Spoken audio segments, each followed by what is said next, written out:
Bass Pro Shops One Source. Brought to you by Global Outfitters Outdoor University.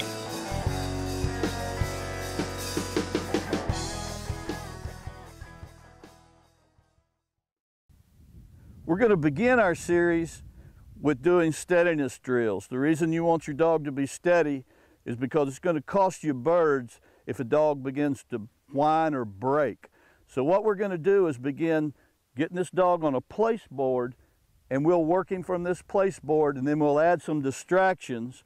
And if he comes off the board, what we'll do is get him back up there. Now I use a positive reinforcement training platform, so there's really no, I just don't reward him if he doesn't do it right. Chief, place. Good. Now what I'm going to do is I want to keep this dog on this placeboard.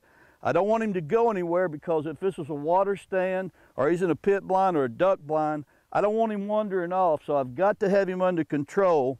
And what we're going to do with that, it'll take you a little while to get this to where he's like this.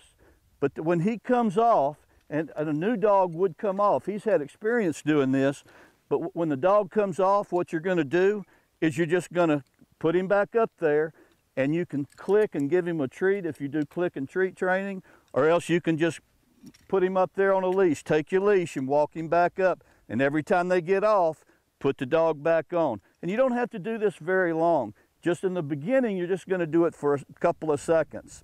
So here's how we're going to do this. I'm going to begin to move away from him, and I don't want him off that placeboard. I don't care what he does as long as he doesn't come off of it. Because the key is he's got to get used to staying on that when I'm away from him. I might have to go and adjust some decoys, or I might have to go do something else. I want him planted on that placeboard. So this is very important to use a placeboard, and this is where I start with every dog. So now that we've got him on this placeboard, we're going to sit him, and then I'm going to start throwing out distractions. And this is how you tell if your dog is trained or if he just needs a lot of work. And in training, what you want to do, especially with steadiness, you want to make sure you train on the things that your dogs are weak in. If they're not, don't train on retrieving all the time, because that's an innate behavior. They already know how to do it. Doing what he's doing now is hard to do. And that's what you want to train on the things that they really don't want to do. So we'll start throwing out a little distraction. We can move them closer. We'll throw a bunch of them up in the air. We'll toss one out here. And I'll begin to move away from him. In the beginning, as I said, you just do it for a couple of minutes.